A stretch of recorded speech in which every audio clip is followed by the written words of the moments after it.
Hello, I am Tanushree Mendolia and you're most welcome to Sarita Ramesh SR Elite Academy channel। आज का video हमारा fraction का part 5 है। इससे पहले मैं ऑलरेडी फ्रैक्शंस पे 4 वीडियो अपलोड कर चुकी हूँ, जिसमें से हमने जो फ्रैक्शन का पहला पार्ट था उसमें सीखा कि फ्रैक्शन क्या होते हैं, फ्रैक्शन कैसे लिखते हैं, कैसे पढ़ते हैं। पार्ट 2 में हमने सीखा कि फ्रैक्शन कितने टाइप्स के होते हैं। पार्ट 3 में हमने कवर किया फ्रैक्शन को ऐड कैसे करते हैं। और लास्ट पार्ट यानी कि फ्रैक्शन का पार्ट 4, उसमें हमने सीखा कि फ्रैक्शन को हम सब्ट्रैक्ट कैसे करते हैं। आज के पार्ट 5 में हम सीखेंगे कि हम फ्रैक्शन को मल्टीप्लाई और डिवाइड कैसे करते हैं। ठीक है, तो जल्दी से शुरू करते हैं। अगर आपको वीडियो थोड़ा ब्लरी लग रहा हो या थोड़ा धुंधला नज़र आ रहा हो तो आप अपने फ़ोन की ब्राइटनेस ज़रूर बढ़ाइएगा। फ्रैक्शंस मल्टीप्लिकेशन टॉपिक, पहले हम मल्टीप्लिकेशन समझेंगे, उसके बाद हम डिवीज़न कवर करेंगे। ठीक है, तो एग्जाम्पल 1, फर्स्ट एग्जाम्पल है जिससे मैंने 2 फ्रैक्शंस लिख रखे हैं, 2/3 मल्टीप्लाइड बाय 9/4। ठीक है, अब ये दोनों फ्रैक्शंस को मुझे मल्टीप्लाई कैसे करना है वो देखते हैं। पहला तरीका तो ये है कि आप सीधे सीधे मल्टीप्लाई कर दीजिए, ऊपर वाले नंबर को ऊपर वाले से और नीचे वाले नंबर को नीचे वाले से। फ्रैक्शंस का मल्टीप्लिकेशन आपको बहुत ज़्यादा इजी लगेगा, मल्टीप्लिकेशन भी और डिवीज़न भी। किसके कंपैरिजन में? एडिशन और सब्ट्रैक्शन के कंपैरिजन में, क्योंकि एडिशन में आपको सेम डिनोमिनेटर डिफरेंट डिनोमिनेटर का केस देखना पड़ता है, वहाँ पे आपको एलसीएम लेना पड़ता है, वहाँ पे थोड़ी ज़्यादा प्रॉब्लम आती है एज़ कम्पेयर टू मल्टीप्लिकेशन। लेकिन ये मल्टीप्लिकेशन का केस बहुत ही ज़्यादा ईजी है उसके कंपैरिजन में। तो कैसे करना है? ऊपर वाले नंबर को ऊपर वाले से यानी 2 9 जा 18 और नीचे वाले नंबर को नीचे वाले से यानी 3 4 जा 12।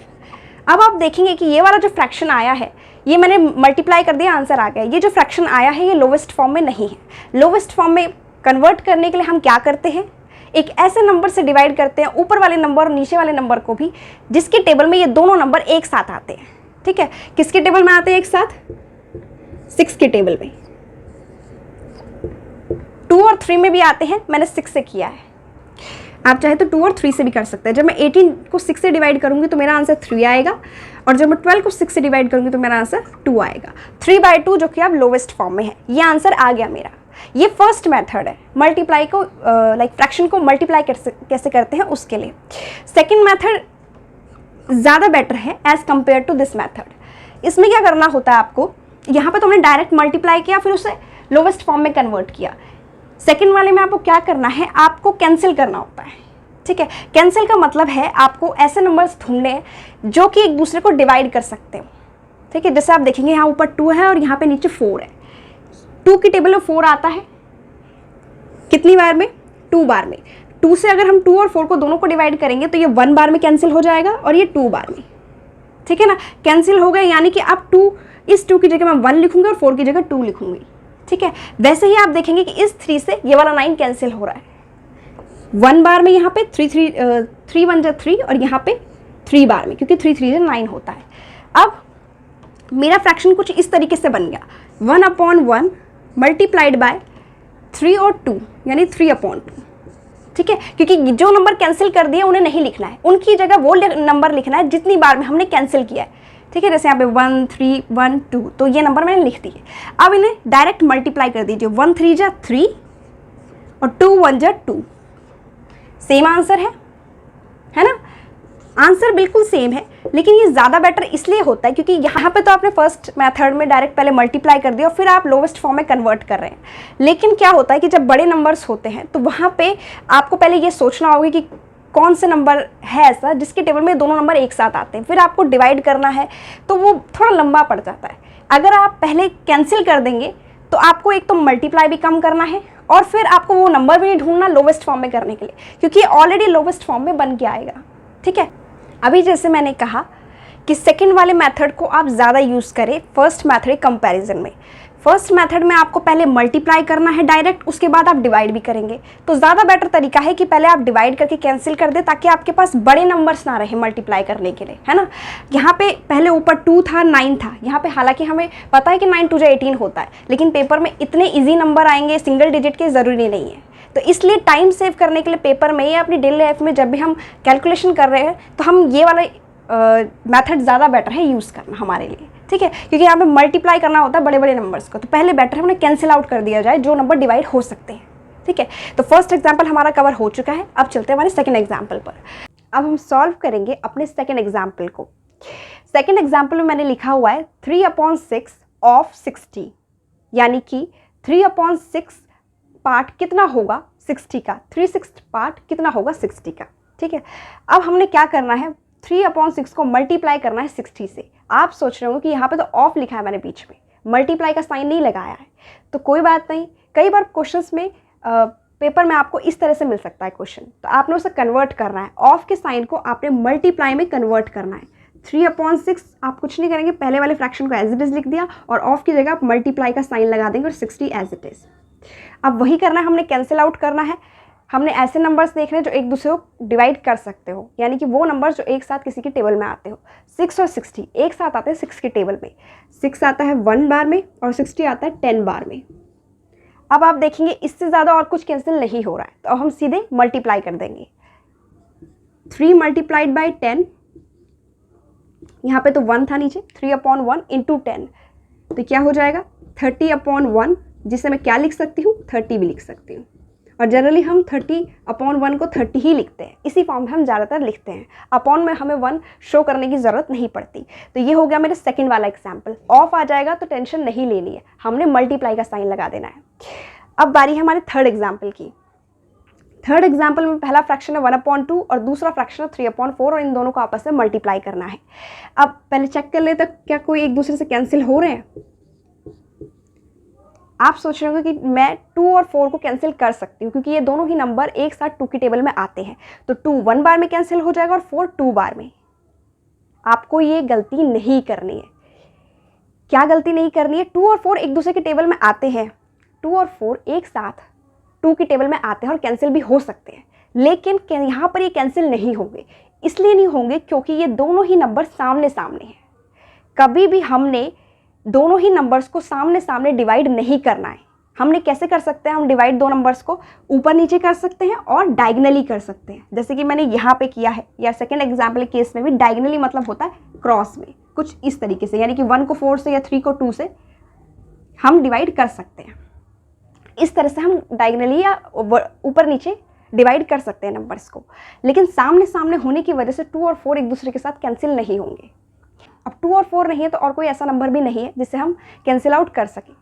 तो इसमें कोई भी नंबर एक दूसरे से कैंसिल आउट नहीं हो रहा, यानी डिवाइड नहीं हो रहा, तो ठीक है, कोई बात नहीं, हम डायरेक्टली इसे मल्टीप्लाई कर देंगे, यानी कि 3 1 जा 3 और 2 4 जा 8, 3/8 ये मेरा फाइनल आंसर है। तो यहाँ तक हमने मल्टीप्लिकेशन के केसेस को समझ लिया है कि हम दो फ्रैक्शंस को, या 2 या 3 भी हो सकते हैं, उन्हें कैसे आपस में मल्टीप्लाई करते हैं। मल्टीप्लाई का फर्स्ट मेथड है कि आप पहले तो या तो सारे नंबर्स को मल्टीप्लाई कर दीजिए, ऊपर ऊपर के नंबर्स को, या फिर सारे नीचे के नंबर्स को मल्टीप्लाई कर दीजिए, और उसके बाद उस जो आंसर आएगा उस फ्रैक्शन के रूप में जो आंसर आएगा, आपने उस फ्रैक्शन को लोवेस्ट फॉर्म में कन्वर्ट करना है। दूसरा तरीका है जैसे कि मैंने यहाँ पे बता रखा है, जिसमें मैंने पहले डिवाइड कर दिया है। यहाँ पे पॉसिबल नहीं था तो यहाँ पे नहीं किया है, लेकिन जिन केसेस में पॉसिबल हो सकता है, जैसे कि यहाँ पे कट रहा है 6 और 60 एक साथ 6 के टेबल में आते हैं, तो ये दोनों ही कट गए, यहाँ पे 1 बार में, यहाँ पे 10 बार में। तो जो नंबर एक दूसरे से कैंसिल आउट हो सकते हैं, यानी डिवाइड हो सकते हैं, उन्हें हम डिवाइड करेंगे, और जो नहीं हो रहे हैं तो कोई बात नहीं, उन्हें डायरेक्टली हमने मल्टीप्लाई कर दिया, जैसे कि हमने केस थर्ड में देखा। तो यहाँ तक हो गया मल्टीप्लिकेशन का पार्ट कवर। इसके बाद हम डिवीज़न का पार्ट कवर करेंगे, तब तक आप इसका स्क्रीनशॉट ले लीजिए। अब हम समझेंगे कि हम फ्रैक्शंस को डिवाइड कैसे करते हैं। मैंने यहाँ पे 2 एग्जाम्पल्स लिख रखे हैं, अब हम उन्हें सॉल्व करेंगे, और यहाँ पे एक नोट लिखा है। पहले एग्जाम्पल में मैंने लिखा है 16/7 डिवाइडेड बाय 4/21। अब मुझे इस एग्जाम्पल को सॉल्व करना है स्टेप बाय स्टेप। अब जो फर्स्ट स्टेप होगा इस फ्रैक्शन को सॉल्व करने का, मतलब ये जो फ्रैक्शन को मैं डिवाइड कर रही हूँ, कैसे सॉल्व करना, फर्स्ट स्टेप क्या लिखना है वो मैंने यहाँ पे लिखा है नोट में। ये दोनों पॉइंट्स जो मैंने लिखे हैं स्टेप 1 और स्टेप 2 नोट में बहुत ज़्यादा इंपॉर्टेंट है, बहुत ही ज़्यादा। स्टेप फर्स्ट में मैंने लिखा है कि सबसे पहले आपको क्या करना है, चेंज करना है डिवाइड के साइन को मल्टीप्लाई के साइन में। डिवाइड के साइन को आपको मल्टीप्लाई के साइन में चेंज करना है, यानी कि आप देख रहे हैं कि यहाँ पे 2 फ्रैक्शंस आपस में डिवाइड हो रहे हैं, यहाँ पे बीच में मैंने डिवाइड का साइन लगाया है, तो इस डिवाइड के साइन को मुझे मल्टीप्लाई में चेंज करना है। ठीक है, तो मैं लिखूंगी 16/7 मल्टीप्लाइड बाय 4/21। डिवाइड के साइन को मैंने मल्टीप्लाई में चेंज कर दिया, मैंने फर्स्ट स्टेप कंप्लीट कर लिया है। अब बारी है मेरे सेकंड स्टेप की। सेकंड स्टेप में क्या करना है, सेकंड स्टेप और भी ज़्यादा ध्यान से देखना है आपने। सेकंड स्टेप बहुत ज़्यादा ज़रूरी है क्योंकि यहीं पे बच्चे ज़्यादातर गलती करते हैं।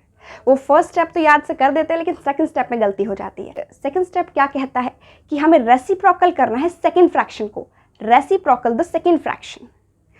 सेकंड फ्रैक्शन कौन सा हमारा, ये हमारा फर्स्ट फ्रैक्शन है और ये वाला सेकंड, 4/21 हमारा सेकंड फ्रैक्शन है। हमें रेसिप्रोकल करना है सेकंड फ्रैक्शन को। अब रेसिप्रोकल क्या होता है, देखिए अगर कोई भी फ्रैक्शन लिखा है 1/6, ठीक है, तो रेसिप्रोकल करने का मतलब होता है कि न्यूमरेटर को डिनोमिनेटर की जगह लिख दो और डिनोमिनेटर को न्यूमरेटर की जगह लिख दो। यानी कि 1/6 को मुझे क्या लिखना है, 6/1। तो 1/6 का रेसिप्रोकल क्या है, 6/1। मान लीजिए मेरे पास 2/3 लिखा है, तो 2/3 का रेसिप्रोकल क्या है, 3/2। मैंने जो पहले डिनोमिनेटर में था उसे न्यूमरेटर में लिख दिया और जो न्यूमरेटर में था उसे डिनोमिनेटर में लिख दिया। तो मैंने फ्रैक्शन को उल्टा कर दिया, इन्वर्ट करके लिख दिया। तो रेसिप्रोकल का मतलब ही है कि आपको फ्रैक्शन को उल्टा करके लिखना है, न्यूमरेटर की जगह डिनोमिनेटर और डिनोमिनेटर की जगह न्यूमरेटर। जैसे कि मैंने यहाँ पे लिखा है 2/3 इज इक्वल्स टू 3/2। तो 2/3 का रेसिप्रोकल है हमारा 3/2। वैसे ही अगर मान लीजिए कोई नंबर हो 5/6 तो इसका रेसिप्रोकल है 6/5। ठीक है, अगर मान लीजिए कोई सिंपल नंबर दे रखा है जैसे सिर्फ 6 दिया हो, जैसे कि मैंने आपको पहले भी बताई ये चीज़ कि कोई भी नेचुरल नंबर है मैं उसे फ्रैक्शन फॉर्म में लिख सकती हूँ। कैसे लिख सकती हूँ, इसके नीचे 1 लगा के 6/1। अब ये ऊपर न्यूमरेटर भी है मेरे पास और डिनोमिनेटर भी, तो ये एक फ्रैक्शनल फॉर्म है। तो क्या मैं इसका रेसिप्रोकल ले सकती हूँ, हाँ बिल्कुल। तो 6/1 का रेसिप्रोकल होता है 1/6 और 1/6 का 6 या 6/1। तो इस तरीके से हम रेसिप्रोकल लेते हैं। रेसिप्रोकल कुछ नहीं है, फ्रैक्शन को उल्टा करके लिख देना है। तो स्टेप फर्स्ट हमने समझ लिया था जिसमें हमने डिवाइड साइन को मल्टीप्लाई में चेंज किया था। यानी कि जो सेकंड फ्रैक्शन मैंने यहाँ पे 4/21 लिखा है उसे मुझे उल्टा करके लिखना है, उसका मुझे रेसिप्रोकल लिखना है। तो 4/21 का रेसिप्रोकल क्या होगा, बिल्कुल 21/4, 21/4 कुछ इस तरह से। और अब हम डायरेक्टली सॉल्व कर सकते हैं इसे, जैसे हमने मल्टीप्लाई वाले केस में किया था। जैसे जब हमने इससे जो लास्ट पार्ट था उसमें हमने फ्रैक्शंस को मल्टीप्लाई किया था, यानी मल्टीप्लिकेशन किया था, उसी तरीके से हमने यहाँ पे अब नॉर्मल मल्टीप्लाई करना है। तो आप देख रहे होंगे 4 और 16 एक साथ 4 की टेबल में आते हैं, तो ये 4 1 बार में कैंसिल हो जाएगा 4 से, और ये 16 4 टाइम्स में। वैसे ही 7 और 21 एक साथ आते हैं 7 की टेबल में, तो 7 1 बार में कैंसिल हो जाएगा और 21 3 बार में। तो जो मेरे पास बच गया उसे लिख देना है। पहले वाले फ्रैक्शन में बचा है 4/1 मल्टीप्लाइड बाय 3/1। तो क्या लिखूंगी मैं, इसे मल्टीप्लाई कर देंगे सामने सामने, 4 3 जा 12 और 1 1 जा 1, 1 1 जा 1। तो 12/1 को मैं लिख सकती हूँ 12, जो कि मेरा आंसर आ गया। अब समझेंगे हम अपने सेकेंड एग्जाम्पल को। सेकेंड एग्जाम्पल को बिल्कुल फर्स्ट की तरह करना है। सेकेंड एग्जाम्पल में भी हमने स्टेप 1 और स्टेप 2 को फॉलो करना है। ये दोनों ही स्टेप्स आपको बहुत अच्छी तरह से मेमोराइज कर लेने हैं, क्योंकि अगर आप इन दोनों स्टेप्स को फॉलो नहीं करेंगे तो आपके डिवाइड के आंसर बिल्कुल गलत आएंगे। तो बिल्कुल फर्स्ट वाले की तरह हमें सॉल्व करना है। क्या करना है, फर्स्ट वाले फ्रैक्शन को एज इट इज लिख देना है, जो क्वेश्चन में लिखा है वही आपने आंसर में उतार देना है फर्स्ट वाले फ्रैक्शन को। अब क्या करना है, फर्स्ट स्टेप में हमने चेंज करना है डिवाइड के साइन को मल्टीप्लाई के साइन में, यानी यहाँ पे डिवाइड लिखा है तो मैंने यहाँ पे मल्टीप्लाई का साइन लिख दिया। और स्टेप 2 भी हाथ के हाथ फॉलो करना है, रेसिप्रोकल करना है मुझे सेकेंड फ्रैक्शन को। सेकेंड फ्रैक्शन को रेसिप्रोकल करके लिखना है। यहाँ पे मैंने 6 लिखा है तो क्या मैं इसे 6/1 लिख सकती हूँ, बिल्कुल। तो 6/1 का रेसिप्रोकल क्या होता है, 1/6। तो मैं यहाँ पे एक दूंगी 1/6। First fraction as it is, divide के साइन को मल्टीप्लाई के साइन में चेंज कर दिया, और 6/1 यानी कि जो सेकंड फ्रैक्शन है मेरा उसका मैंने रेसिप्रोकल लिख दिया यहाँ पे। अब बिल्कुल इसे वैसे ही सॉल्व करना जैसे हम मल्टीप्लाई में करते हैं। मैंने आपको कहा था कि आप ऊपर नीचे भी नंबर्स को कैंसिल कर सकते हैं और डायगनली भी। आप देख रहे होंगे 14 और 6 भी एक साथ 2 की टेबल में आते हैं। 14 और 8 तो आते ही है 2 की टेबल में, 14 और 6 भी आते हैं। तो आप चाहे तो ऊपर नीचे कैंसिल कीजिए, चाहे तो डायगनली कैंसिल कीजिए। अगर मैं ऊपर नीचे कैंसिल करती हूँ तो कैसे करूँगी, 2 से डिवाइड करूँगी 14 और 8 को, तो 14 तो 2 से कैंसिल होगा 7 बार में, क्योंकि 2 7 जब 14 होता है, और 8 कैंसिल होगा 4 बार में, कुछ इस तरह से। अब इससे ज़्यादा कैंसिल नहीं होगा। 4 और 6 आते तो है 2 की टेबल में, लेकिन सामने सामने होने की वजह से ये एक दूसरे से कैंसिल नहीं होंगे, और इसके अलावा भी और कोई नंबर नहीं बचा है जो एक दूसरे को डिवाइड कर सकते हो। तो अब हम लिख देंगे जो हमारे पास बच गया है। इस फ्रैक्शन में तो 7/4 बचा है, और सेकंड फ्रैक्शन हमारा एज इट इज़ था। आप एक बार 14 और 6 को भी 2 से डिवाइड करके कैंसिल करने की कोशिश ज़रूर कीजिएगा। आपका आंसर दोनों ही केसेस में सेम आना चाहिए। अब देखिए 7/4 इंटू 1/6, अब इससे ज़्यादा कैंसिल नहीं होगा, सीधे मल्टीप्लाई कर देंगे। 7 1 7 और 4 6 24, ये हमारा आंसर आ गया 7/24। दूसरे मेथड से यानी कि 14 और 6 को कैंसिल कीजिएगा। आप एक बार ट्राई कीजिएगा 14 और 6 को कैंसिल करने की, आपका आंसर वहाँ पे भी 7/24 ही आएगा। ठीक है, ये दोनों ही एग्जाम्पल्स की हेल्प से हमने समझ लिया है कि फ्रैक्शंस को हम डिवाइड कैसे करते हैं। और ये जो दो इंपॉर्टेंट पॉइंट्स मैंने लिखे हैं नोट्स में, ये दोनों ही पॉइंट्स आपको बहुत अच्छे से मेमोराइज करने हैं। आप इसका स्क्रीनशॉट ले लीजिए। फ्रैक्शंस के पार्ट 5 यानी कि आज के वीडियो में हमने सीखा कि हम फ्रैक्शंस को मल्टीप्लाई और डिवाइड कैसे करते हैं। मुझे उम्मीद है कि फ्रैक्शंस के मल्टीप्लिकेशन और डिवीज़न से रिलेटेड मैंने जितने भी कॉन्सेप्ट्स बताए, सभी कॉन्सेप्ट्स आपके माइंड में क्लियर होंगे। अगर फिर भी कोई डाउट रह गया है तो आप कमेंट सेक्शन में ज़रूर लिखें। उन सभी डाउट्स पर मैं जल्द ही एक वीडियो बनाऊंगी। अभी तक फ्रैक्शन का पार्ट 1 से लेकर पार्ट 5 तक वीडियो बन चुके हैं, जिसमें कि मैंने फ्रैक्शन का थ्योरेटिकल और कैलकुलेशन पार्ट दोनों ही कवर कर लिए हैं। आप ज़्यादा से ज़्यादा अगर प्रैक्टिस करेंगे फ्रैक्शंस की, चाहे वो एडिशन हो, सब्ट्रैक्शन हो या मल्टीप्लिकेशन डिवीज़न हो, तो और अच्छे आप हो जाएंगे फ्रैक्शंस में, और इजीली आप फ्रैक्शन क्वेश्चंस को सॉल्व कर सकते हैं। और फ्रैक्शन कोई स्कूल के बच्चों के लिए या बोर्ड के बच्चों के लिए हेल्पफुल नहीं है। मैंने जितने भी वीडियोस बनाए हैं वो कॉम्पिटिटिव एग्जाम्स में जो लोग तैयारी करते हैं उनके लिए भी बहुत हेल्पफुल है, क्योंकि कॉम्पिटिटिव एग्जाम्स जैसे रेलवे हो, एसएससी हो, बैंकिंग का एग्ज़ाम हो या फिर यूपीएससी का सीसेट एग्ज़ाम हो, इन सभी में फ्रैक्शंस का बहुत बड़ा रोल है, क्योंकि फ्रैक्शंस मैथ में एक बेसिक टॉपिक है। तो जितने भी एग्ज़ाम्स होते हैं कॉम्पिटिटिव एग्ज़ाम्स मैथ्स से रिलेटेड, तो उन सभी में फ्रैक्शंस एक कॉमन टॉपिक है। अगर आप कॉम्पिटिटिव एग्ज़ाम की तैयारी कर रहे हैं तो आपके लिए फ्रैक्शंस के वीडियोज़ बहुत ही ज़्यादा हेल्पफुल है। मैं उम्मीद करती हूँ कि पार्ट 5 तक आपने सारे वीडियोस देख लिए होंगे, और अगर आपने नहीं देखे हैं तो पहले उन वीडियोस को भी ज़रूर देखिएगा, ताकि आपके फ्रैक्शंस में कोई भी डाउट नहीं रह जाए। फ्रैक्शंस में अभी तक कैलकुलेशन पार्ट हमारा हो गया है कवर। अब जो इसके नेक्स्ट वीडियो आएगा उसमें हम ये सीखेंगे कि फ्रैक्शंस को हम अपने डेली लाइफ में कैसे इस्तेमाल करते हैं, क्योंकि अगर हम किसी चीज़ का अपनी डेली लाइफ में यूज़ देख लेते हैं तो उस चीज़ से कनेक्ट कर पाना और भी ज़्यादा आसान होता है। हमारा खुद मन करेगा ये जानने का, सीखने का कि फ्रैक्शंस क्या होते हैं और कैसे हम फ्रैक्शंस को सॉल्व करते हैं, कैसे अब डेली लाइफ में उनका इस्तेमाल किया जाता है। तो जल्द ही मिलेंगे आपसे नेक्स्ट वीडियो में। अगर आपको मेरा ये वीडियो पसंद आया है तो do give it a big thumbs up and do subscribe our channel Sarita Ramesh SR Elite Academy. Thank you for watching.